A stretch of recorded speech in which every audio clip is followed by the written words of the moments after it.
أعوذ بالله من الشيطان الرجيم. بسم الله الرحمن الرحيم. ألف لام ميم. الله لا إله إلا هو الحي القيوم. نزل عليك الكتاب بالحق مصدقا لما بين يديه وأنزل التوراة والإنجيل من قبل هدى للناس وأنزل الفرقان. إن الذين كفروا بآيات الله لهم عذاب شديد والله عزيز ذو انتقام. إن الله لا يخفى عليه شيء في الأرض ولا في السماء. هو الذي يصبركم في الأرحام كيف يشاء. لا إله إلا هو العزيز الحكيم. هو الذي أنزل عليك الكتاب منه آيات محكمات هن أم الكتاب. آيات محكمات هن أم الكتاب وأخر متشابهات. فأما الذين في قلوبهم زيغ فيتبعون ما تشابه منه ابتغاء الفتنة وابتغاء تأويله وما يعلم تأويله إلا الله والراسخون في العلم يقولون آمنا به كل من عند ربنا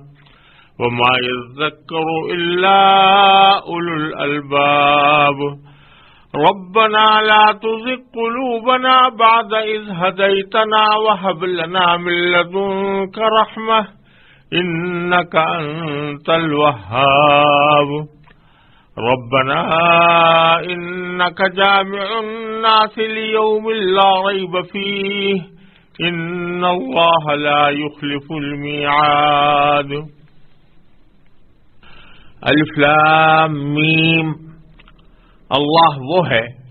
جس کے سوا کوئی معبود نہیں، جو سدا زندہ ہے، جو پوری کائنات سنبھالے ہوئے ہے. اس نے تم پر وہ کتاب نازل کی ہے جو حق پر مشتمل ہے، جو اپنے سے پہلی کتابوں کی تصدیق کرتی ہے، اور اسی نے تورات اور انجیل اتاری جو اس سے پہلے لوگوں کے لیے مجسم ہدایت بن کر آئی تھی، اور اسی نے حق و باطل کو پرکھنے کا معیار نازل کیا. بے شک جن لوگوں نے اللہ کی آیتوں کا انکار کیا ہے ان کے لیے سخت عذاب ہے، اور اللہ زبردست اقتدار کا مالک اور برائی کا بدلہ دینے والا ہے. یقین رکھو کہ اللہ سے کوئی چیز چھپ نہیں سکتی، نہ زمین میں نہ آسمان میں. وہی ہے جو ماؤں کے پیٹ میں جس طرح چاہتا ہے تمہاری صورتیں بناتا ہے، اس کے سوا کوئی معبود نہیں. وہ زبردست اقتدار کا بھی مالک ہے، اعلیٰ درجے کی حکمت کا بھی. اے رسول، وہی اللہ ہے جس نے تم پر کتاب نازل کی ہے، جس کی کچھ آیتیں تو محکم ہیں جن پر کتاب کی اصل بنیاد ہے، اور کچھ دوسری آیتیں متشابہ ہیں. اب جن لوگوں کے دلوں میں ٹیڑھ ہے وہ ان متشابہ آیتوں کے پیچھے پڑے رہتے ہیں تاکہ فتنہ پیدا کریں اور ان آیتوں کی تاویلات تلاش کریں، حالانکہ ان آیتوں کا ٹھیک ٹھیک مطلب اللہ کے سوا کوئی نہیں جانتا. اور جن لوگوں کا علم پختہ ہے وہ یہ کہتے ہیں کہ ہم اس پر ایمان لاتے ہیں، سب کچھ ہمارے پروردگار ہی کی طرف سے ہے. اور نصیحت وہی لوگ حاصل کرتے ہیں جو عقل والے ہیں. ایسے لوگ یہ دعا کرتے ہیں کہ اے ہمارے رب، تو نے ہمیں جو ہدایت عطا فرمائی ہے اس کے بعد ہمارے دلوں میں ٹیڑھ پیدا نہ ہونے دے اور خاص اپنے پاس سے ہمیں رحمت عطا فرما۔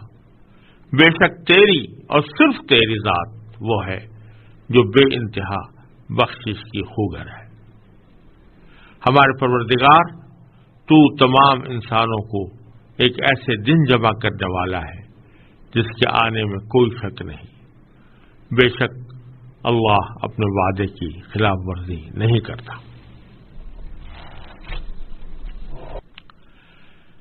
یہاں سے سورہ آل عمران شروع ہو رہی ہے، اور سورہ بقرہ کی طرح سورہ آل عمران بھی مدنی ہے، اور یہ سورت 200 آیتوں پر مشتمل ہے، اور بعض اعتبار سے اس کے مضامین مجموعی حیثیت میں سورہ بقرہ سے ملتے جلتے ہیں۔ اسی لیے نبی کریم سرورد عالم صلی اللہ علیہ وسلم نے ایک حدیث میں یہ ارشاد فرمایا ہے کہ قیامت کے دن یہ دونوں صورتیں ایک دو بدلیوں کی صورت میں سامنے آئیں گی۔ اس صورت کا نام جو آل عمران رکھا گیا ہے، اس کی وجہ یہ ہے کہ عمران حضرت مریم علیہ السلام کے والد کا نام تھا، اور آل عمران کا مطلب ہوا عمران کا خاندان۔ اس سورت کی 33 سے لے کر 37 نمبر تک کی آیات میں اسی خاندان کا ذکر آیا ہے، عمران کے خاندان کا، جس میں حضرت مریم بھی داخل ہیں۔ اس لیے اس سورت کا نام سورہ آل عمران رکھا گیا۔ اس سورت کے بیشتر حصے اس دور میں نازل ہوئے ہیں جب مسلمان مکہ مکرمہ سے ہجرت کر کے مدینہ منورہ آ گئے تھے، مگر یہاں بھی کفار کے ہاتھوں انہیں بہت سی مشکلات درپیش تھیں۔ سب سے پہلے غزوہ بدر پیش آیا، جس میں اللہ تعالی نے مسلمانوں کو غیر معمولی فتح عطا فرمائی اور کفار قریش کے بڑے بڑے سردار مارے گئے۔ اس شکست کا بدلہ لینے کے لیے اگلے سال مکہ مکرمہ کے مشرکین نے مدینہ منورہ پر حملہ کیا اور غزوہ احد پیش آیا، جس میں مسلمانوں کو خود اپنی کچھ بے تدبیریوں کی بنا پر عارضی پسپائی بھی اختیار کرنی پڑی، اور پھر بعد میں اللہ تعالی نے اس پسپائی کا تدارک بھی فرما دیا۔ ان دونوں غزوات یعنی غزوہ بدر اور غزوہ احد، ان دونوں غزوات کا ذکر اس سورت میں آیا ہے، اور ان غزوات سے متعلق متعدد مسائل پر اللہ تعالی نے قیمتی ہدایات عطا فرمائی ہیں۔ مدینہ منورہ اور اس کے اطراف میں یہودی بڑی تعداد میں آباد تھے۔ سورہ بقرہ میں ان کے عقائد اور اعمال کا بڑی تفصیل کے ساتھ ذکر ہو چکا ہے، اور ضمناً عیسائیوں کا بھی تذکرہ آیا تھا، لیکن سورہ آل عمران میں اصل روح سخن عیسائیوں کی طرف ہے، اور ضمناً یہودیوں کا بھی تذکرہ آیا ہے۔ عرب کے علاقے نجران میں عیسائی بڑی تعداد میں آباد تھے۔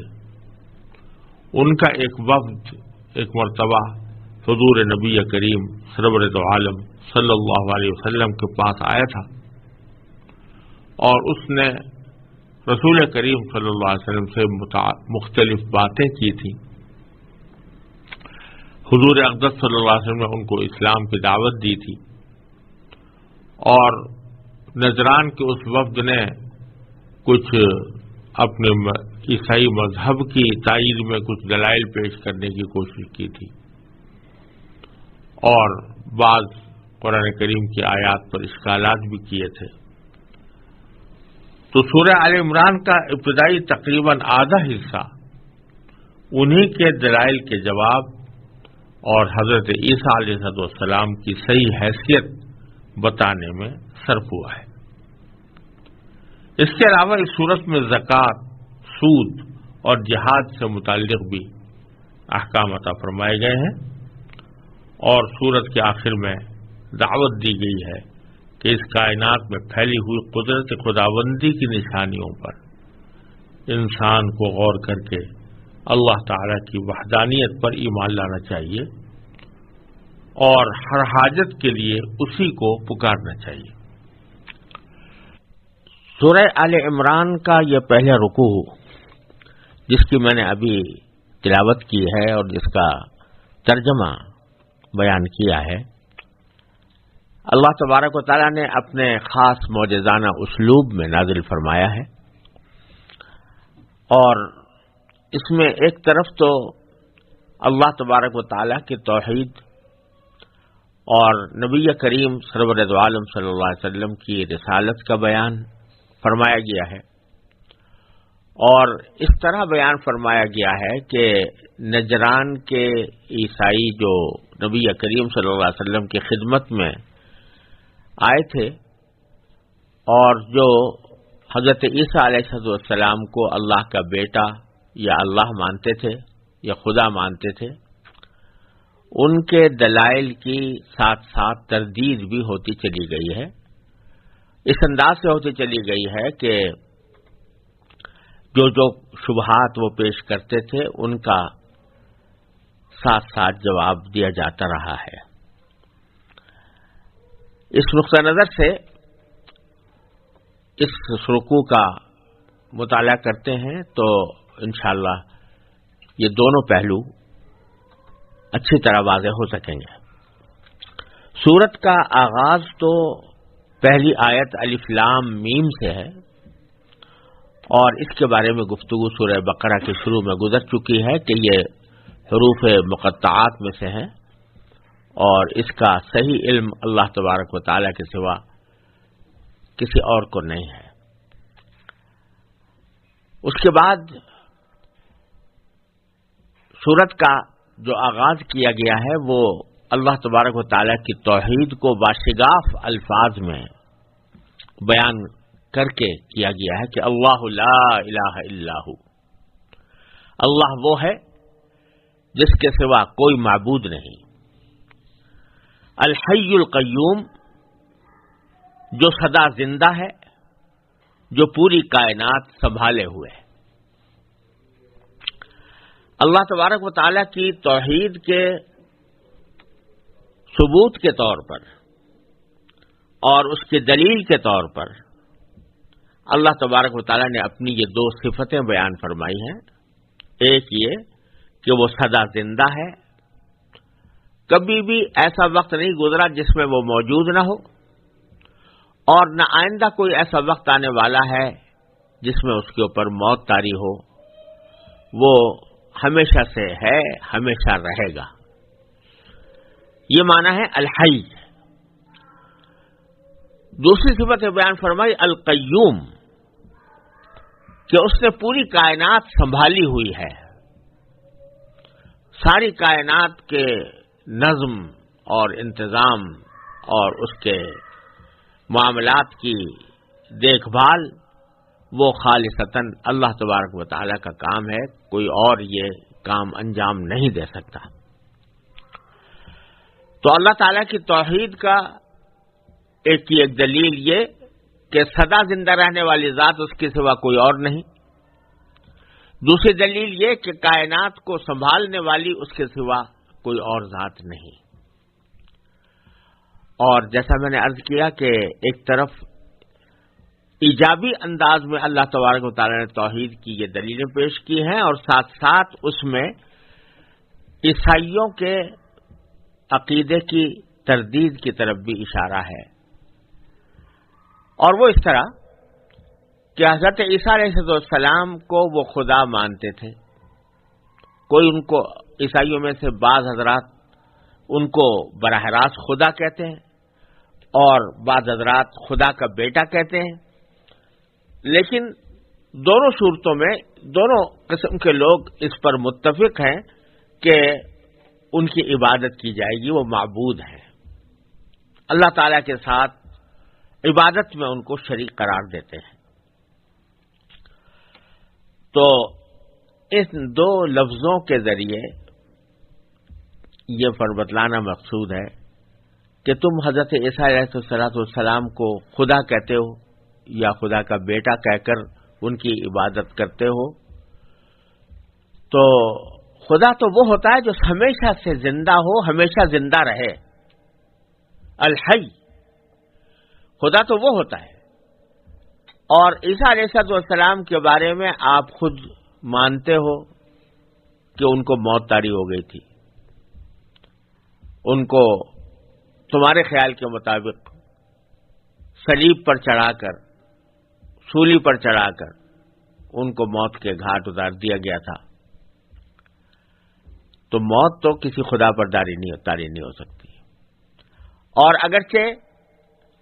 ہمارے نزدیک یعنی مسلمانوں کے نزدیک عیسیٰ علیہ السلام کو سولی تو دی گئی تھی، لیکن دینے کی کوشش کی گئی تھی، لیکن حقیقت میں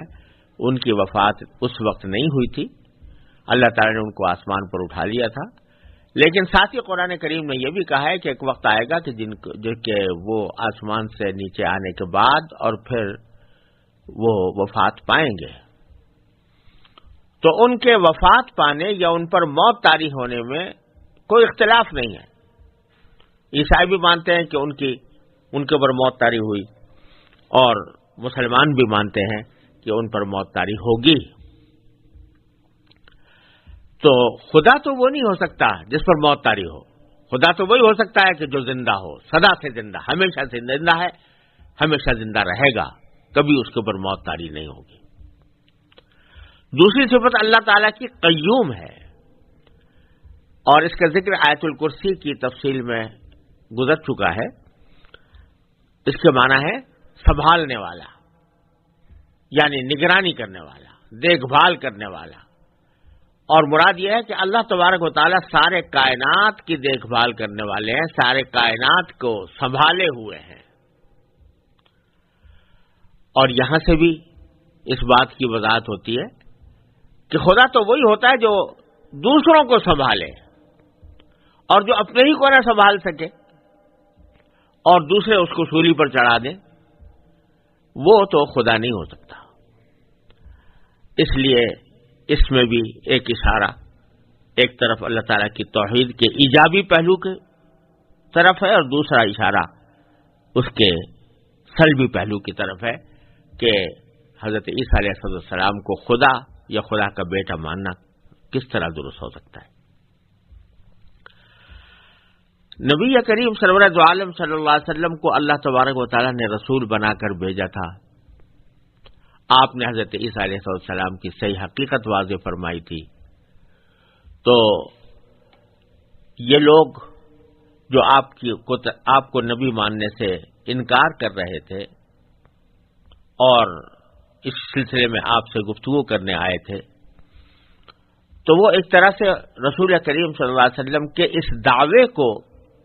تسلیم نہیں کر رہے تھے کہ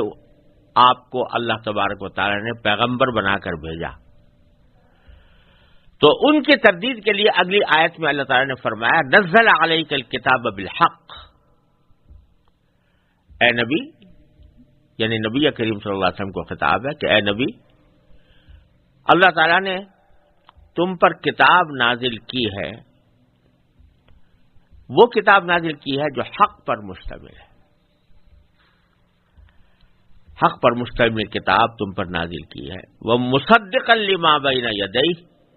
جو اپنے سے پہلی کتابوں کی تصدیق کرتی ہے، وَأَنزَلَ التَّوْرَاةَ وَالْإِنجِيلَ مِن قَبْلُ، اور اسی نے اس سے پہلے تورات اور انجیل اتاری تھی، ہدی للناس، جو لوگوں کے لیے ہدایت بن کر آئی تھی، وَأَنزَلَ الْفُرْقَانَ، اور اسی نے حق اور باطل کو پرکھنے کا معیار نازل فرمایا تھا۔ اس آیت کریمہ میں اللہ تبارک و تعالی نے ایک طرف تو یہ بات واضح فرمائی کہ حضور نبی کریم صلی اللہ علیہ وسلم کے اوپر کتاب نازل ہونا یا آپ کو پیغمبر بنایا جانا، اس میں نصارہ کے لیے یا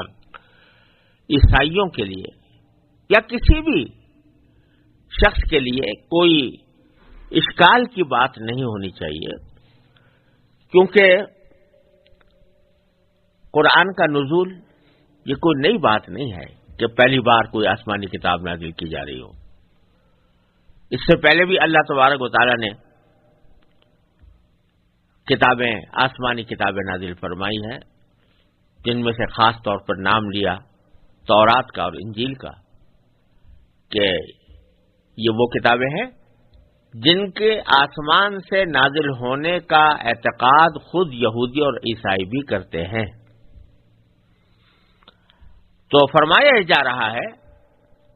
کہ آپ لوگوں کو کیوں اس نئی کتاب کے نازل ہونے پر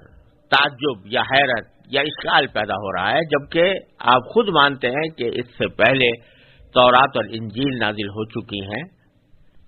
اللہ تبارک و تعالی نے نازل فرمائی ہے، اور اس لیے نازل فرمائی ہے کہ ہدی للناس، جو لوگوں کے لیے ہدایت بن کر آئیں، لوگوں کی رہنمائی کریں، ان کو گمراہی سے نکالیں۔ تو جس مقصد کے لیے تورات اور انجیل نازل کی گئی تھی وہی مقصد آج بھی موجود ہے۔ اس کے لیے اگر اللہ تبارک و تعالی نے ایک نئی کتاب یعنی قرآن نازل فرمایا ہے تو اس میں کیا تعجب کی بات ہے اور کیا اشکال کی بات ہے؟ پھر اگر یہ کتاب کوئی ایسی ہوتی کہ جو پچھلی کتابوں کے خلاف ایسے عقیدے بیان کرتی جو پچھلی آسمانی کتابوں نے بیان نہیں کیے، اگر کوئی ایسی کتاب آتی جو ان کے بنیادی عقائد کے خلاف ہوتی، ان کے بنیادی اصولوں کے خلاف ہوتی، تو بے شک آپ یہ کہہ سکتے تھے کہ بھئی یہ کتاب تو آسمانی نہیں ہے، کیونکہ آسمانی کتابوں میں تو کچھ اور بات کہی گئی تھی اور یہ کچھ اور بات کہتی ہے۔ تو قرآن کریم فرماتا ہے وَمُصَدِّقًا لِمَا بَيْنَ يَدَيْهِ، یہ قرآن اس طرح نازل ہوا ہے کہ پچھلی جو کتابیں ہم نے نازل کی تھی، خواہ وہ تورات ہو یا انجیل ہو یا زبور ہو یا دوسرے انبیاء کرام علیہم السلام پر نازل ہونے والے صحیفے ہوں، وہ سب کے سب جو بنیادی عقیدہ لے کر آئے تھے یا بنیادی دعوت لے کر آئے تھے، یہ قرآن اس کی تصدیق کرتا ہے، اور وہی دعوت قرآن کریم بھی دیتا ہے جو یہ کتابیں دیتے آئی ہیں۔ آج بھی باوجود کہ تورات اور انجیل کے نسخوں میں بہت کچھ تبدیلیاں ہو گئی ہیں، اس کے باوجود پوری تورات اور انجیل میں توحید کا بیان بھرا پڑا ہے، جس میں بار بار یہ کہا گیا ہے کہ خداوند تیرا ایک ہی خداوند ہے۔ خدا کو ایک قرار دینے کے اقرار سارے تورات انجیل میں بھرے ہوئے ہیں، اور کوئی بھی آیت نہ تورات میں نہ انجیل میں آج کی زندگی میں بھی کوئی ایسی آیت موجود نہیں ہے آج کی تورات میں، آج کی انجیل میں، آج کے نسخوں میں، جس میں بہت سی تبدیلیاں کر دی گئی ہیں، بہت سے اضافے بھی ہوئے ہیں۔ اس میں بھی کوئی ایسا جملہ موجود نہیں ہے جو خدا کے ایک سے زیادہ ہونے پر دلالت کرتا ہو یا حضرت عیسیٰ علیہ السلام کے خدا کا بیٹا ہونے پر دلالت کرتا ہو۔ اس لیے یہ کتاب تصدیق کرتی ہے، اس بنیادی دعوت کی تصدیق کرتی ہے جس دعوت کو لے کر تورات اور انجیل نازل ہوئی تھی، اور اس معنی میں بھی تصدیق کرتی ہے کہ ان کتابوں کے اندر جگہ جگہ یہ فرمایا گیا تھا کہ آخر زمانے میں ایک پیغمبر آنے والے ہیں، نبی آخر الزمان خاتم النبیین صلی اللہ علیہ وسلم۔ آپ کی جو علامتیں بیان فرمائی گئی تھیں، آپ کے تشریف لانے کی جو بشارتیں دی گئی تھیں، یہ قرآن اس کی تصدیق کرتا ہے اور بتاتا ہے کہ یہ بشارتیں حضور نبی کریم سرور دو عالم صلی اللہ علیہ وسلم پر پوری طرح صادق آتی ہیں۔ اس لیے آپ لوگوں کو اس قرآن کے نازل ہونے پر کوئی اعتراض نہ ہونا چاہیے۔ اور فرمائے وَأَنزَلَ الْفُرْقَانَ، اللہ تعالیٰ نے صرف کتابیں ہی نازل نہیں کی بلکہ حق اور باطل کو پرکھنے کا معیار بھی نازل فرمایا. یعنی جب بھی ہم نے کوئی آسمانی کتاب بھیجی تو اس کے ساتھ کچھ ایسے معجزے یا ایسے دلائل لوگوں کے سامنے ہم نے نازل کیے ہیں جن سے وہ پہچان سکیں کہ یہ واقعی اللہ تعالیٰ کی کتاب ہے. حضرت موسیٰ علیہ السلام کو تورات عطا فرمائی گئی تو اس میں حضرت موسیٰ علیہ السلام کو معجزے کے طور پر بہت سی علامتیں عطا فرمائی گئی جس کا ذکر قرآن کریم میں جگہ جگہ آیا ہے. تورات اس طرح عطا فرمائی گئی کہ تختیوں کی شکل میں اللہ تبارک و تعالیٰ نے تورات موسیٰ علیہ السلام کو عطا فرمائی. حضرت عیسیٰ علیہ السلام کو انجیل عطا فرمائی تو ان کے ساتھ ساتھ ان کو بہت سے معجزے دیے جس معجزوں کے ذریعے وہ یہ لوگوں پر واضح کر سکیں کہ ان کو اللہ تعالیٰ نے بھیجا ہے، وہ اللہ تعالیٰ کے پیغمبر ہیں، لہذا ان کے اوپر نازل ہونے والی کتاب اللہ کی آسمانی کتاب ہے. اسی طرح نبی کریم سرور دو عالم محمد مصطفیٰ صلی اللہ علیہ وسلم پر جب کتاب نازل کی گئی تو آپ کو بہت سے معجزات سے سرفراز فرمایا گیا. نبی کریم صلی اللہ علیہ وسلم کے بہت سے معجزات کا ذکر قرآن کریم میں بھی ہے اور احادیث میں بھی تفصیل سے آیا ہے، اور یہ قرآن بذات خود حضور کا معجزہ جس کا ذکر پہلے آ چکا ہے کہ بار بار کے چیلنج کے باوجود کوئی اس کی مثال بنا کر نہیں لا سکا. تو بتایا جا رہا ہے وَأَنزَلَ الْفُرْقَانَ کہہ کر کہ یہ جو قرآن ہم نازل کیا جا رہا ہے یہ کوئی ایک تو نئی بات نہیں ہے، پہلی آسمانی کتابوں کی طرح اس کو نازل کیا گیا ہے، اور جس طرح پچھلی آسمانی کتابوں میں جو دعوت دی گئی تھی اور جو پیغام عطا فرمایا گیا تھا، جو بنیادی عقائد بیان فرمائے گئے تھے، وہ سارے کے سارے اس میں موجود ہیں.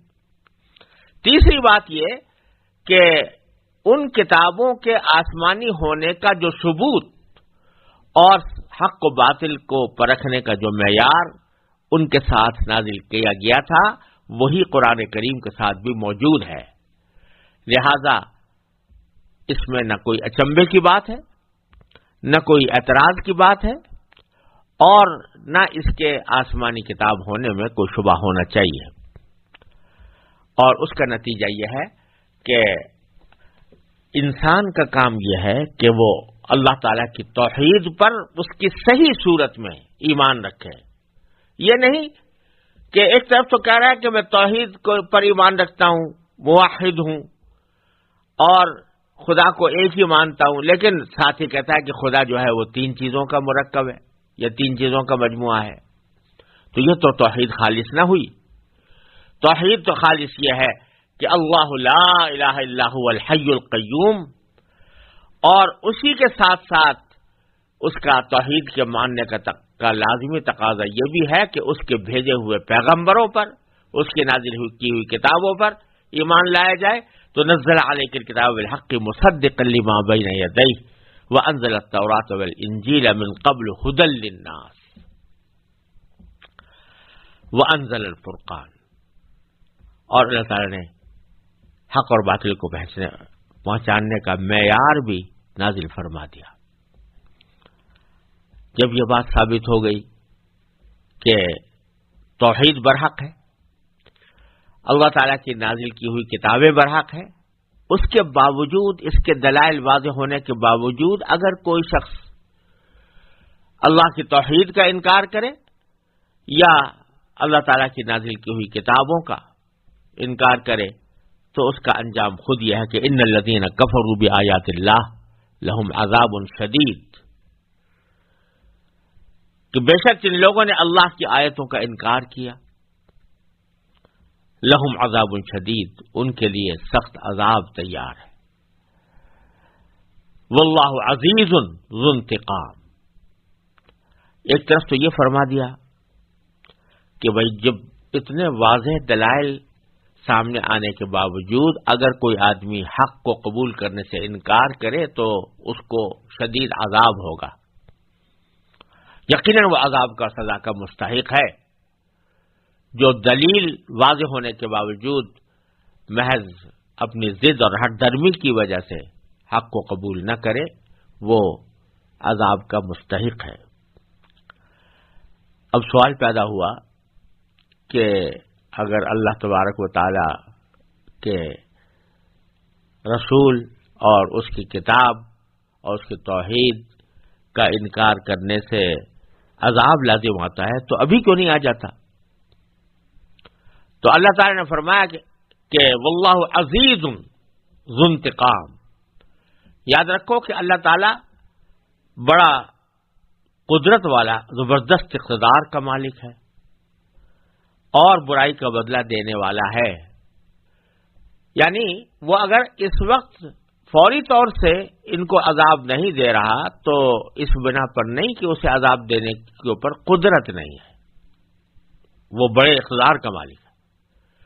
اور برائی کا بدلہ دینے والا بھی ہے، لیکن اپنی حکمت سے اس سزا اور اس عذاب کا وقت وہ خود متعین کرتا ہے، کسی کے کہنے پر نہیں. جب وہ وقت آئے گا تو جو لوگ کفر پر قائم رہے ہوں گے اور باوجود حق واضح ہونے کے حق کو قبول نہیں کریں گے تو وہ بالکل عذاب کے مستحق قرار پائیں گے اور اللہ تعالیٰ ان کو عذاب دے گا. اگلی آیت میں اللہ تعالیٰ نے فرمایا کہ ان اللہ لا یخفی علیہ شیء فی الارض ولا فی السماء. یہ جملہ جس کا ترجمہ یہ ہے کہ یقین رکھو کہ اللہ سے کوئی چیز چھپ نہیں سکتی، نہ زمین میں نہ آسمان میں. اس جملے کا ما قبل سے یا پچھلے سلسلہ گفتگو سے ربط یہ ہے کہ اللہ تعالیٰ کی توحید کا پہلے ذکر آیا تھا تو توحید کا ایک مظاہرہ اس آیت کریمہ کے ذریعے یہ فرمایا گیا کہ اللہ تعالیٰ کے واحد ہونے کی، اکیلا ہونے کی دلیل یہ ہے کہ اس پر کوئی چیز پوشیدہ نہیں، نہ زمین میں نہ آسمان میں کوئی چیز اس سے چھپی ہوئی نہیں ہے. اور یہی شان ہے خدا کی. جو خدا نہیں ہوتا وہ عالم الغیب نہیں ہوتا، اس کو غیب کی باتوں کا پتہ نہیں ہوتا. بہت سی چیزیں جو اس کی آنکھوں کے سامنے نہیں ہوتی ہیں وہ اس سے چھپی رہتی ہے. لیکن اللہ وہ ہے کہ لا یخفی علیہ شیء فی الارض ولا فی السماء. اس کے اوپر اس کے سامنے کوئی چیز پوشیدہ نہیں ہے، نہ زمین میں نہ آسمان میں. اور اسی کے ساتھ جیسا میں نے عرض کیا تھا کہ اللہ تعالیٰ اپنے معجزانہ اسلوب میں ایک طرف کوئی کسی دعوے کی ایجابی ثبوت اس کا مہیا فرماتے ہیں اور اسی کے ساتھ ساتھ طور پر باطل کی تردید بھی ساتھ ساتھ ہوتی رہتی ہے. تو یہاں اشارہ اس طرف بھی معلوم ہوتا ہے کہ عیسائی لوگ حضرت عیسیٰ علیہ السلام کے بارے میں یہ کہتے تھے کہ وہ خدا ہیں یا خدا کے بیٹے ہیں. اللہ تعالیٰ فرما رہے ہیں کہ خدا تو وہ ہوتا ہے جس کے سامنے جس کے سے کوئی چیز پوشیدہ نہ ہو، نہ چھپی ہوئی رہو زمین میں نہ آسمان میں، وہ ہوتا ہے خدا. اور حضرت عیسیٰ علیہ السلام کے بارے میں خود تم لوگ جو عقیدہ رکھتے ہو تو وہ اس عقیدے کے اندر یہ بات موجود ہے کہ وہ ان سے بہت سی چیزیں چھپی ہوئی تھی. آپ کہتے ہو کہ ان کو حضرت عیسیٰ علیہ السلام کو جب سولی پر چڑھایا گیا تو وہ چیخے چلائے، روئے، اور چیخنے چلانے اور رونے کا مطلب یہ ہے کہ وہ ان کو پہلے سے پتہ نہیں تھا کہ یہ میرے ساتھ یہ معاملہ ہونے والا ہے، کس طرح ان کو پکڑا گیا وغیرہ. تو اگر وہ عالم الغیب ہوتے اور چھپی ہوئی چیزوں کو بھی جاننے والے ہوتے تو کسی کی مجال نہیں تھی کہ ان کو پکڑ سکتا.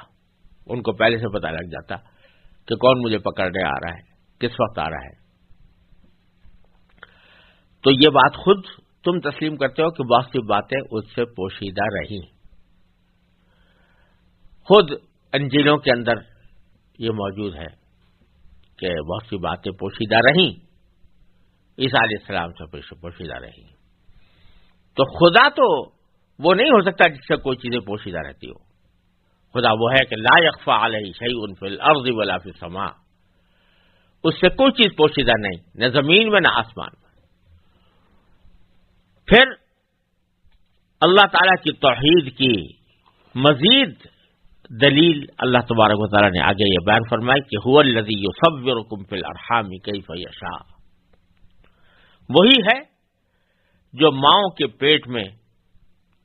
جس طرح چاہتا ہے تمہاری صورتیں بناتا ہے. یہ جملہ بھی ایک طرف توحید کی ایجابی دلیل ہے اور دوسری طرف عیسائیوں کے عقیدے کی اس میں تردید بھی موجود ہے. توحید کی دلیل تو اس طرح کہ اگر انسان اپنی پیدائش کے مختلف مراحل پر غور کرے کہ وہ ماں کے پیٹ میں کس طرح پرورش پاتا ہے اور کس طرح اس کی صورت دوسرے اربوں انسانوں سے بالکل الگ بنتی ہے, کہ کبھی دو آدمی 100% ایک جیسے نہیں ہوا کرتے. حالانکہ چہرہ, انسان کا چہرہ بمشکل ایک بارش کے برابر کی جگہ کا چہرہ ہوتا ہے, لیکن جب سے انسان پیدا ہوا ہے اس وقت سے آج تک کھربوں اربوں قدموں انسان پیدا ہوئے, لیکن اس ایک بالش کے چہرے میں اللہ تبارک و تعالیٰ کس طرح صورتیں بناتے ہیں کہ دو انسان بھی مکمل طور پر ایک دوسرے کے ہم شکل نہیں ہوتے. تو وہ اللہ تعالیٰ جو اس چھوٹی سی جگہ میں انسان کی پہچان کے لیے الگ الگ امتیازات پیدا کرتا ہے, صورتیں الگ الگ بناتا ہے, یہ بات تو کسی بھی اور کو حاصل نہیں ہے سوائے اللہ تبارک و تعالیٰ کہ وہی ہے جو ماؤں کے پیٹ میں جس طرح چاہتا ہے تمہاری صورتیں بناتا ہے. اگر آدمی اس پر غور کرے تو اسے تسلیم کرنے میں دیر نہیں لگے گی کہ یہ ساری باتیں خدائے واحد کی قدرت اور حکمت کے تحت ہو رہی ہیں. اس کے ساتھ ہی اس کا سلبی پہلو یہ ہے کہ نجران کے عیسائیوں کا جو وفد نبی کریم صلی اللہ علیہ وسلم کے پاس آیا تھا, اس نے یہ بات پیش کی تھی کہ حضرت عیسیٰ علیہ السلام بغیر باپ کے پیدا ہوئے تھے, اور ان کا بغیر باپ کے پیدا ہونا یہ ان کے خدا ہونے کی دلیل ہے یا خدا کا بیٹا ہونے کی دلیل ہے. تو اللہ تبارک و تعالیٰ نے اس آیت کریمہ میں ان کے اس دعوے کی بھی تردید ضمن فرما دی ہے کہ وہی ہے جو ماؤں کے پیٹ میں جس طرح چاہتا ہے تمہاری صورتیں بناتا ہے. یعنی اللہ تبارک و تعالیٰ کو کسی شخص کے پیدا کرنے میں یا اس کو کوئی خاص صورت دینے میں کسی کی حاجت نہیں ہے. وہ جس طرح چاہتا ہے صورتیں بناتا ہے ماں کے پیٹ میں, اس کو کسی سبب کی حاجت نہیں. اگرچہ عام طریقہ یہ ہے جو اللہ تعالیٰ نے بنایا ہے کہ ہر بچہ کسی باپ کے ذریعے پیدا ہوتا ہے, لیکن وہ اس طریقے کا نہ پابند ہے نہ محتاج ہے. وہ اگر چاہے جب چاہے تو جس کو چاہے بغیر باپ کے پیدا کر سکتا ہے, اور اس سے کسی کا خدا یا خدا کا بیٹا ہونا لازم نہیں آتا. جیسے حضرت آدم علیہ السلام کو اللہ تعالیٰ نے پیدا کیا, عیسائی بھی مانتے ہیں کہ وہ تو بغیر ماں باپ کے پیدا کیا, نہ ماں تھی نہ باپ تھے, بلکہ براہ راست آدم علیہ السلام کی تخلیق فرما دی. لیکن براہ راست تخلیق کرنے کے نتیجے میں جب حضرت آدم علیہ السلام پیدا ہوئے تو ان کو آپ لوگ بھی نہیں مانتے کہ وہ خدا کے بیٹے ہیں یا خدا ہے، تو وہ تو بغیر ماں باپ کے پیدا ہوئے تھے. عیسیٰ علیہ السلام ماں سے پیدا ہوئے اگرچہ باپ کے بغیر ہوئے، تو اس کی وجہ سے ان کو خدا کہنا یا خدا کا بیٹا کہنا یہ کیسے درست ہو سکتا ہے؟ تو اللہ تبارک و تعالیٰ تو جس طرح چاہتا ہے ماؤں کے پیٹ میں بند انسانوں کی صورت گری کرتا ہے، صورت بنا دیتا ہے، جس طرح چاہتا ہے بناتا ہے. وہ اگر چاہے تو باپ اور ماں کے ملاپ سے بیٹا پیدا کر دے، اور اگر چاہے تو ماں باپ کے واسطے کے بغیر پیدا کر دے، اس کو کوئی روکنے والا نہیں. تو اس لیے حضرت عیسیٰ علیہ السلام کو اگر اس نے اپنی حکمت سے بغیر باپ کے پیدا فرمایا تو اس سے یہ لازم نہیں آتا کہ جو پیدا ہوا ہے وہ خدا بن گیا یا خدائی جسم میں اس کا شریک بن گیا یا خدا کا بیٹا بن گیا.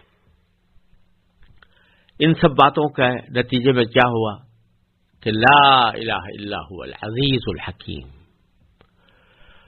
معنی یہ کہ اس کے سوا کوئی معبود نہیں، وہ زبردست اقتدار کا بھی مالک ہے،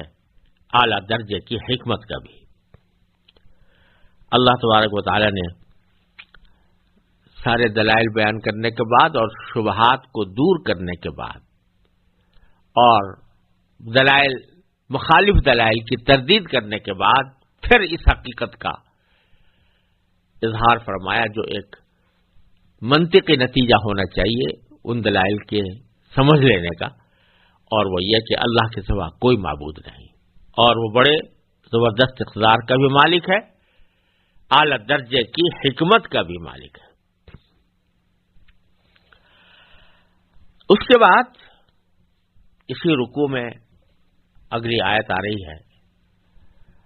هو الذی انزل علیک الکتاب منہ آیات محکمات ہن ام الکتاب واخر متشابہات. اس آیت کو سمجھنے کے لیے تھوڑی سی تفصیل کی ضرورت ہے، کیونکہ یہ بڑی اصولی ہدایت پر مشتمل ہے، اور عیسائیوں کے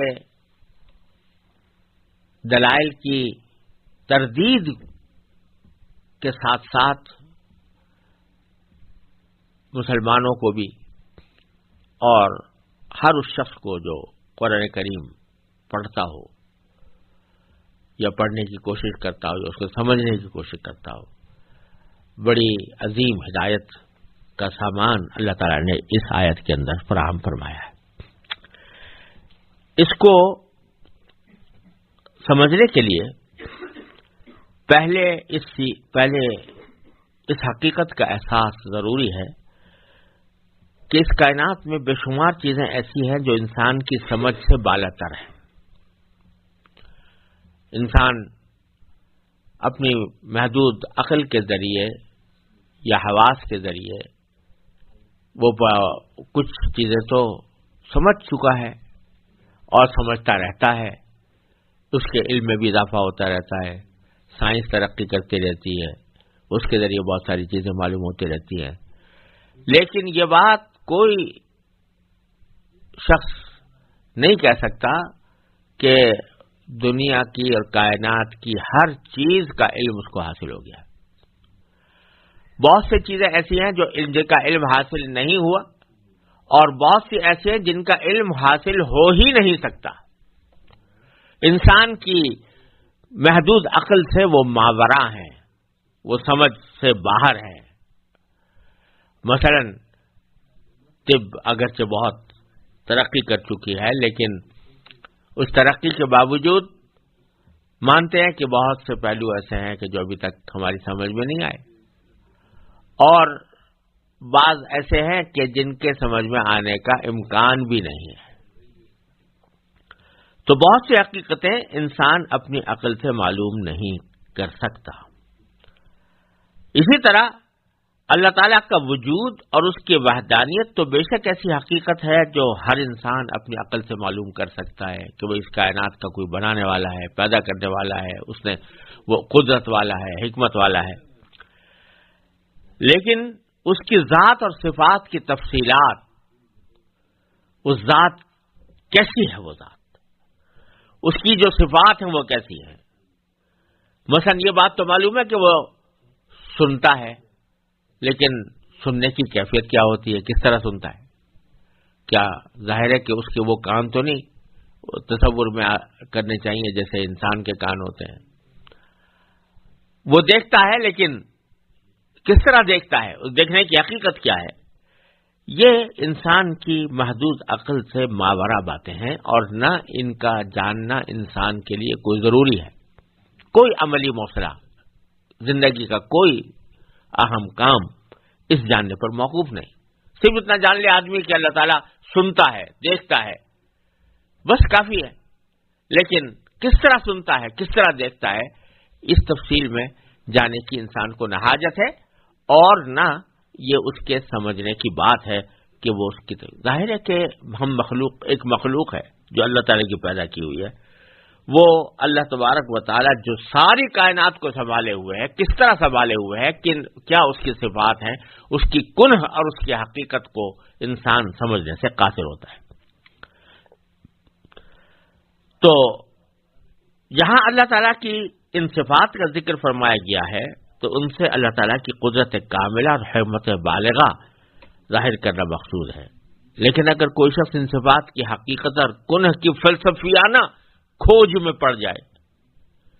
کہ بھئی کیا کیفیت ہے اس دیکھنے کی اور کیا کیفیت ہے اس کے سننے کی، تو حیرانی یا گمراہی کے سوا اسے کچھ ہاتھ نہیں آئے گا،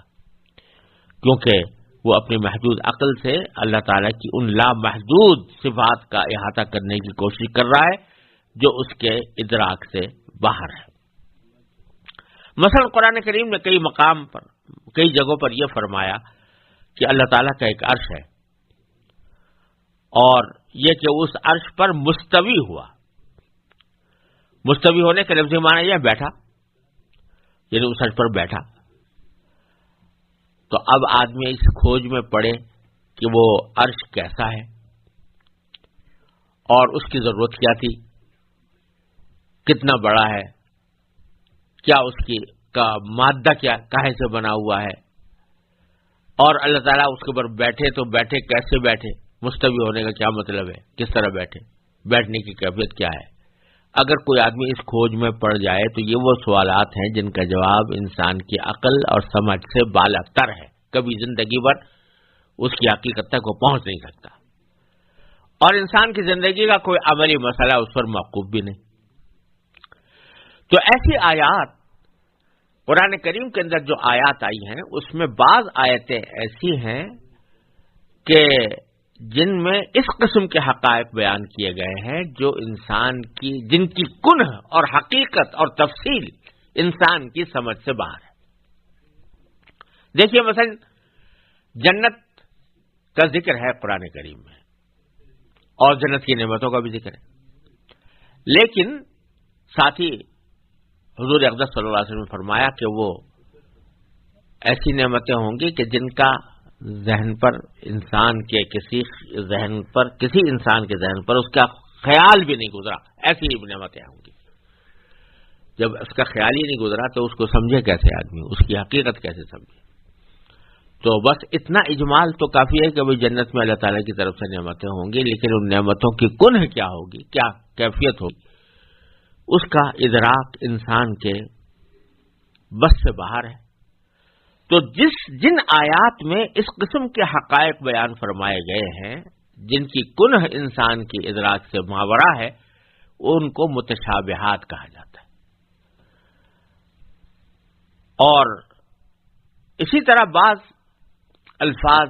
ایسے قرآن کریم میں آئے ہیں جن کے معنی کسی انسان کو سوائے اللہ اور اللہ کے رسول صلی اللہ علیہ وسلم کے کسی اور کو معلوم نہیں، جیسے الف لام میم ابھی اس آیت کے شروع میں آیا تھا، ان کو بھی متشابہات میں داخل سمجھا جاتا ہے۔ اس کے برخلاف قرآن کریم میں ساری آیتیں، یعنی ان چند ایسی آیتوں کو چھوڑ کر جو متشابہات کہلاتی ہیں، ساری آیتیں ایسی ہیں جو واضح ہیں، جن کا مطلب ہر انسان سمجھ سکتا ہے، اور اس میں کسی تعویل وغیرہ کی بھی ضرورت نہیں ہے، ان کو محکم آیات کہا جاتا ہے۔ تو اسی لیے مفسرین کے ہاں اسی آیت کی روشنی میں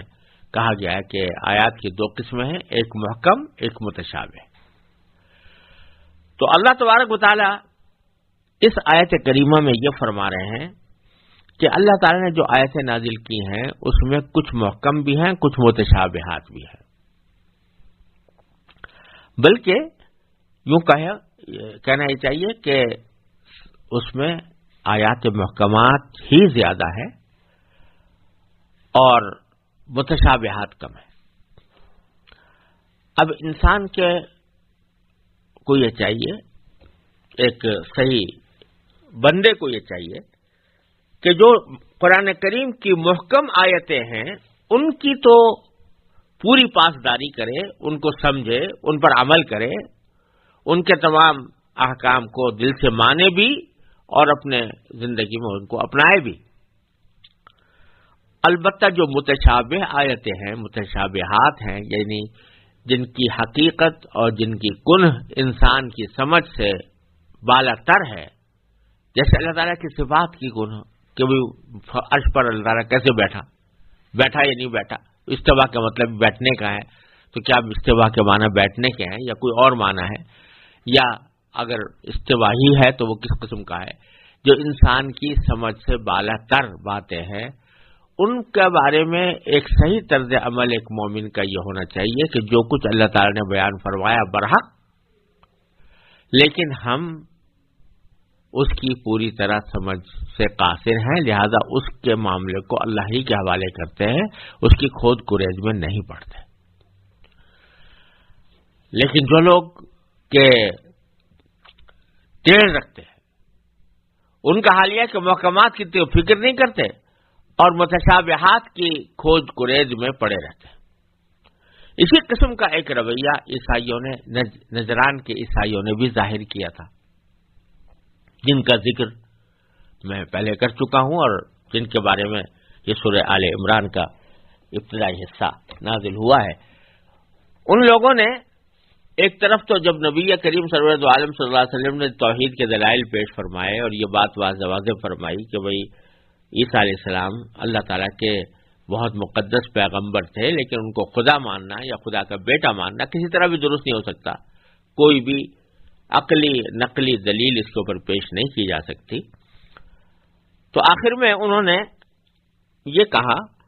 کہ آپ خود مانتے ہیں کہ قرآن کریم میں حضرت عیسیٰ علیہ السلام کو کلمۃ اللہ کہا گیا ہے یا وروح منہ کہا گیا ہے کہ اللہ تعالیٰ کی روح تھے، وہ یا اللہ کا کلمہ تھے۔ تو جب اللہ کا کلمہ ہے تو کلمہ تو اللہ کلمہ کے مطلب ہوئے اللہ تعالیٰ کی صفت ہے، کلام۔ تو اللہ تعالیٰ کی صفت بنے ہوئے، جب اللہ تعالیٰ کی صفت ہوئے تو اللہ ہوئے، کیونکہ صفت جو ہے وہ اللہ کی عین ذات کا حصہ ہوتی ہے۔ یا اللہ کا بیٹا ہوئے تو اس لیے کلمۃ اللہ آپ نے خود مان رہے ہیں، روح منہ کہہ رہے ہیں کہ اللہ تعالیٰ کی روح ہے، تو اس سے پتہ چلا کہ وہ خود خدا تھے۔ یہ بات انہوں نے پیش کی۔ حقیقت یہ ہے کہ قرآن کریم میں جہاں کلمۃ اللہ کہا ہے تو اس کا مطلب یہ ہے کہ عام طور سے جو بچے پیدا ہوتے ہیں وہ ماں باپ کے ملاپ سے پیدا ہوتے ہیں، شوہر اور بیوی کے ملاپ سے بچہ پیدا ہوتا ہے۔ یہ عام طریقہ ہے جو اللہ تعالی نے مقرر فرمایا ہے، لیکن حضرت عیسیٰ علیہ السلام کو اس طریقے سے پیدا کرنے کے بجائے اپنے کلمہ کن سے پیدا کیا۔ کلمہ یعنی وہ لفظ کون سا؟ کن، جیسا قرآن کریم نے جگہ جگہ فرمایا کہ اذا اراد شیئا یقول له کن فیکون۔ جب اللہ تعالیٰ کوئی کام کرنا چاہتے ہیں تو کہتے ہیں کن، ہو جا، فیکون، وہ ہو جاتا ہے۔ تو ایک کن کا کلمہ کہا، وہ کسی چیز کے بارے میں وہ ہو گئی۔ تو عیسیٰ علیہ السلام کو بھی جب اللہ تعالیٰ نے پیدا کرنا چاہا تو جو معمول کا طریقہ ہے کہ شوہر اور بیوی کے ملاپ سے بچہ پیدا ہوتا ہے، اس طریقے کو اختیار کرنے کے بجائے اپنا کلمہ کن فرمایا، ہو جا، تو وہ پیدا ہو گئے۔ اس معنی میں وہ کلمۃ اللہ ہے کہ اللہ کے کلمے کن سے پیدا ہوئے۔ اسی طرح جہاں وروح منہ فرمایا کہ وہ روح ہے اللہ تعالیٰ کی طرف سے، تو اس کا مطلب بھی یہ ہے کہ عام حالات میں تو صورتحال یہ ہوتی ہے کہ ماں کے پیٹ میں نطفہ قرار پاتا ہے، پھر وہ لوتھڑا بنتا ہے، پھر وہ مضغہ بنتا ہے، پھر اس میں ہڈیاں اور گوشت پیدا کیا جاتا ہے، پھر کسی مرحلے پر جب اللہ تعالیٰ چاہتے ہیں اس کے اندر روح پھونکتے ہیں اس کے اندر. تو یہ سب طریقے سے ان مراحل سے گزر کر بچہ پیدا ہوتا ہے.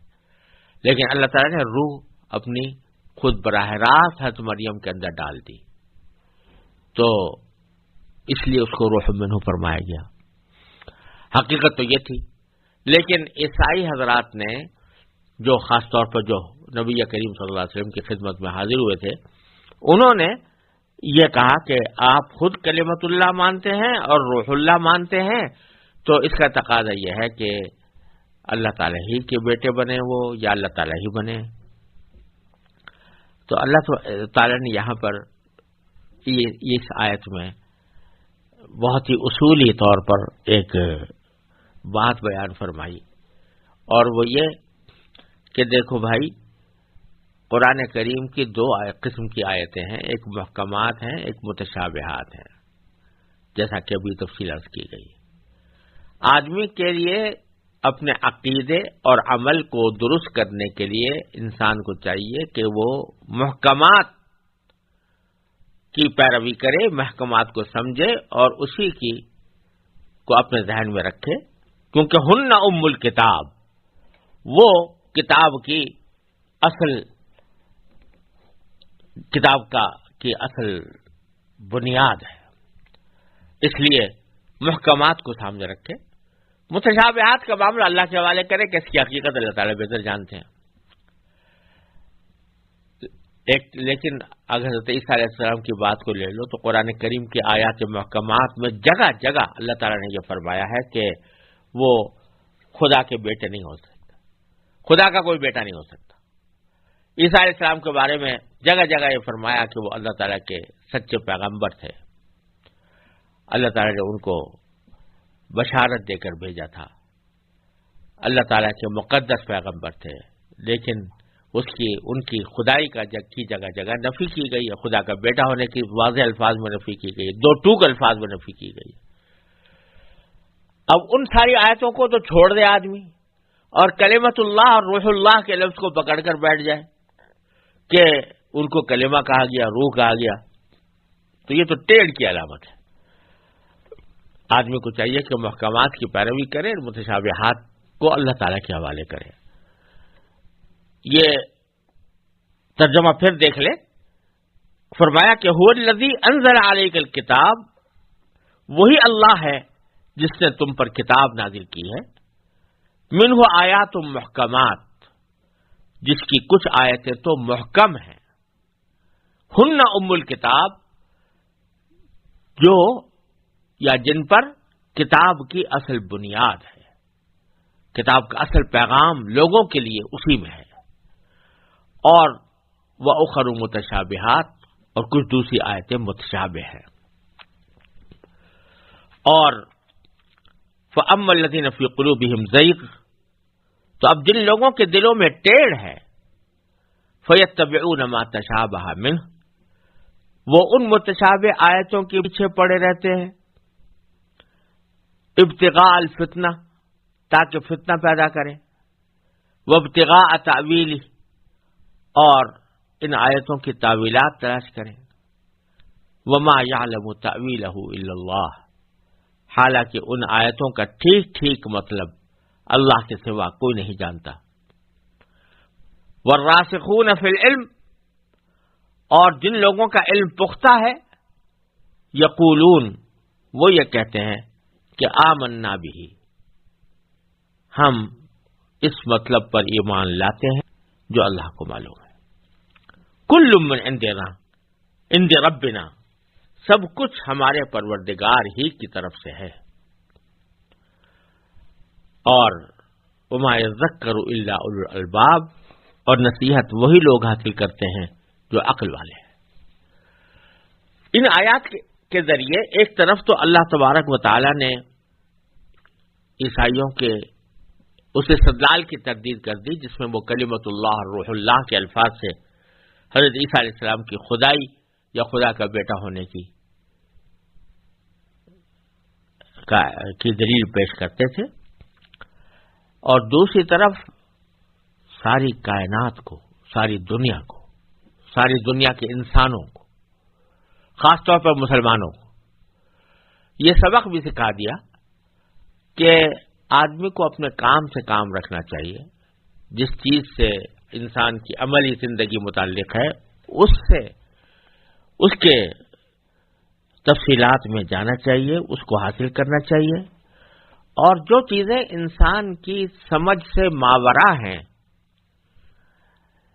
اور نہ اس پر اور ان پر کوئی زندگی کا کوئی مسئلہ، عملی مسئلہ موقوف بھی نہیں، ان کی کھود کریز میں پڑنے کی کیا ضرورت ہے؟ اس میں خامخواہ وقت ضائع کرنا یہ کوئی مناسب بات نہیں ہے۔ یہ بہت بڑا سبق ہے جو ہمیں مل رہا ہے، اور وہ یہ کہ بعض اوقات ہم لوگ ایسی فضول بحثوں میں مبتلا ہو جاتے ہیں جن کا کوئی فائدہ نہ دنیا میں نہ آخرت میں، اور جو اصل کرنے کے کام ہے وہ بھولے بیٹھے ہوتے ہیں۔ اب خاص طور سے ہمارے معاشروں میں بہت سے معاشرے ایسے ہیں کہ جہاں لوگوں کو نماز کے احکام کا پتہ نہیں، زکوٰۃ کے احکام کا پتہ نہیں، نکاح طلاق کے احکام کا پتہ نہیں ہے، وہ تو اس سے تو غافل ہے،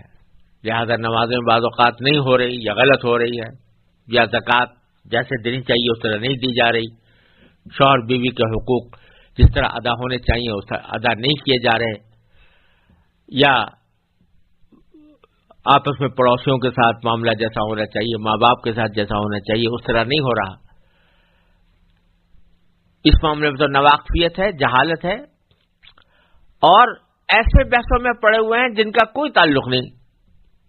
انسان کی زندگی سے کوئی تعلق نہیں، کہ مثلا اصحاب کہف کا جو کتے تھے، کتے کا رنگ کیسا تھا، وہ سفید تھا کہ کالا تھا، تو اور ان کی کل تعداد کیا تھی؟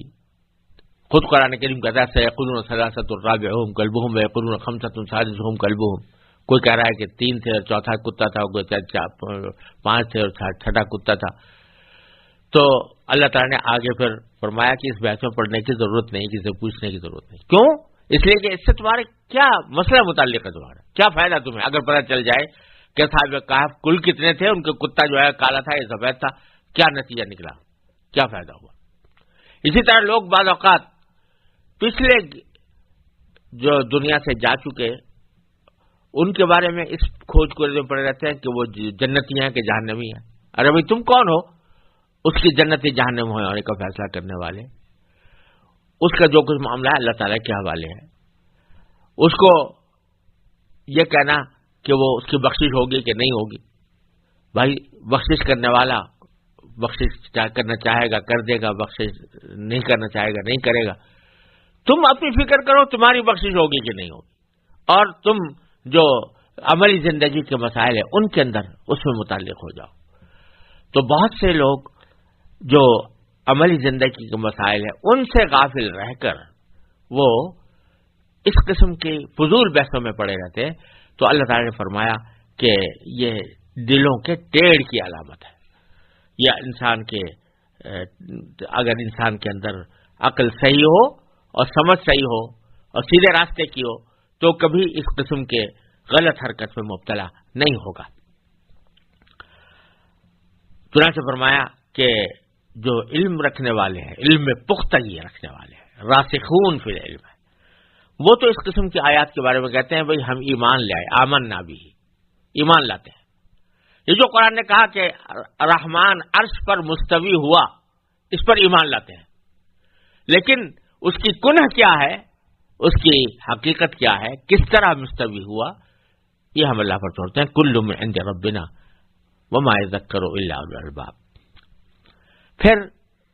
اس کے بعد اللہ تبارک و تعالی نے دعا سکھائی ہے کہ یہ وہ دعا ہے جو پختہ علم رکھنے والے مانگتے ہیں۔ کیا مانگتے ہیں؟ ربنا لا تزغ قلوبنا بعد اذ ہدیتنا، اے ہمارے پروردگار اے ہمارے پروردگار، تو نے ہمیں جو ہدایت عطا فرمائی ہے اس کے بعد ہمارے دلوں میں ٹیڑھ پیدا نہ ہونے دے۔ یعنی جو علم رکھنے والے ہیں،